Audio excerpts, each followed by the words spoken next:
Want to speak real Polish from your first lesson? Sign up for your free lifetime account at polishpod101.com.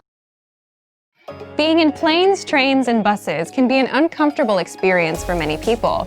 Often there are small, cramped seats, not many things to do, and sometimes the experience is even scary. Despite this, you often see people working in these environments. How do they do it? In this video, you'll learn 3 tips to help you be able to study anywhere. The first one is adjust to your environment. Most of us would probably agree that a plane or a bus is not the best place to study. These environments are usually dark and cramped, and you may have a crying baby next to you. But the point is, there's never a perfect time or place to learn. The reality is that a lot of us use transportation every day. We face environments that are typically considered unsuitable for study. Trains get crowded. You can't do much in your car. Even in your own home, you'll get distracted by the TV or Facebook or something. And some days you'll be sick. You'll be tired. You'll have dinner plans. Once you accept that there's rarely such a thing as the perfect time to study, you can start thinking about how to make the best of the environment you have at that time. For example, if you ride a train, you might stand up for a long time. It might be difficult to focus on a book. In a case like this, you can use the Innovative Language 101 app to study, listen to the audio lessons, or do the word of the day by email.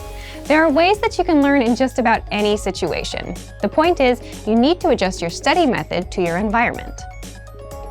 So take a look at your day and see where your time goes. Are there any gaps in between your activities where you feel like you can't study? And is there any way you can adjust?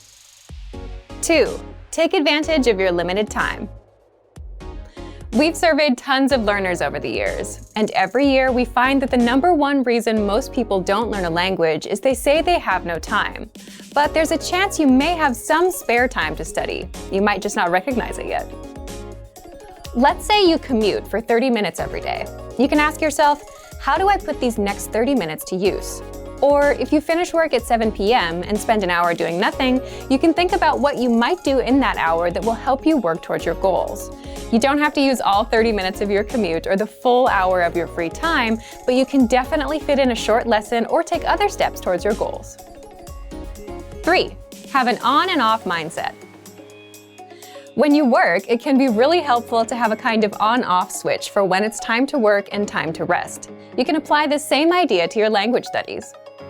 When it's time to study, you can focus solely on that. You don't spend time thinking about doing it, you just do it. It doesn't matter where you are or what kind of studying you're doing, as long as it gets done. And when you're done with a lesson, reward yourself. It can be as simple as telling yourself, "Great job." When you're finished with the time you promised yourself for studies, feel free to focus on the next thing. In this video, we covered a few tips to help you study no matter where you are or how much time you have. It's all about having the right mindset. And for even more ways to study, check out our complete language learning program. Sign up for your free lifetime account by clicking on the link in the description.